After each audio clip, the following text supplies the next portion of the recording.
Good afternoon. It's now 4 days after Mumbai was attacked in what's now turning out very, very clearly to be the worst, most elaborately planned terrorist attack on India. An attack that's now being described as an international conspiracy, an attack that's raising all sorts of questions about our security preparedness, an attack that is raising questions about why our NSG commandos do not have a dedicated standby plane, whether intelligence warnings are ignored and not processed in the way that they should be. As the human tragedy unfolds, the focus is simultaneously shifting to where the country goes from now. Perhaps never before have people been this angry with our political class. Even as I speak here at the gateway of India, there are processions after processions demanding that something be done. And many of them are extremely angry with politicians of all hues, politicians of all governments that they feel let down on. For Prime Minister Manmohan Singh, this is now his government's biggest challenge. He's been in a series of emergency cabinet meetings. A top cabinet source actually told me that a decision could be made public very soon in the next 24 to 48 hours. We now have exclusive details of what that decision could entail.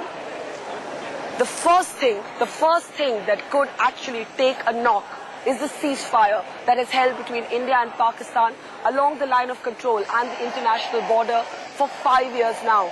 This ceasefire came into place in November 2003 after a series of back-channel talks between India and Pakistan. It is held for the most part despite aberrations, particularly this past year when there were close to 38 ceasefire violations, something that India brought up with Pakistan when Prime Minister Manmohan Singh met with Asif Ali Zardari in New York. We're hearing from top sources now that ceasefire could take a big knock, that ceasefire could be called off. We're also hearing from top sources that troops along the line of control are going to be multiplied, that troops are going to be built up, that we're going to see an escalation of troops along both the line of control and the international border. In fact, our source is telling us that informal orders to this effect are already in place and could be executed any time now.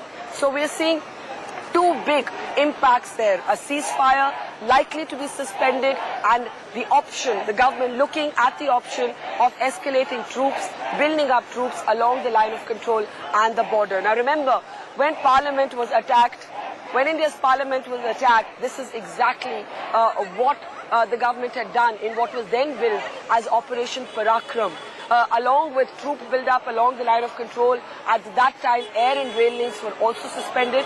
That's something the government is also looking at the possibility of. It's now clear that the composite dialogue with India and Pakistan will not proceed. It will not proceed as per schedule. We already know that the Sir Creek talks scheduled for the first week of December has been called off. Cricket tours is already a big question mark over them. So all of that has now firmly taken a back seat. And it looks like the government is very much following the model or is looking at the model of Operation Parakram, an operation which involved a massive build-up of troops as well as mining of that area. There were 10 lakh mines laid along the line of control during Operation Parakram. Well, joining us now, my colleague and our defense editor, Nitin Gokhale. Nitin, we are hearing from political sources that the government realizes that it has to act, that the public anger this time is just too much to overlook, and that the option that they're immediately looking at is a troop build-up, is a troop reinforcement, and automatically that would mean that that 5 years old ceasefire would be in trouble. What are you hearing? Well, Barkha, yes, this option was discussed at the highest level meeting that the Prime Minister took with the two service chiefs and the Army Vice Chief yesterday on Saturday in Delhi.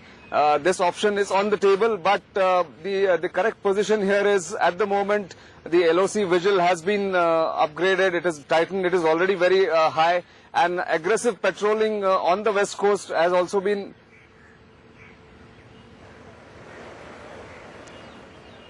the aggressive patrolling on the west coast is also been ordered by the Navy there. And what we are hearing is the military chiefs have told the government that that option of escalating along the international border and the LoC should be the last option. The calibrated response has to be there. They are ready with any political decision.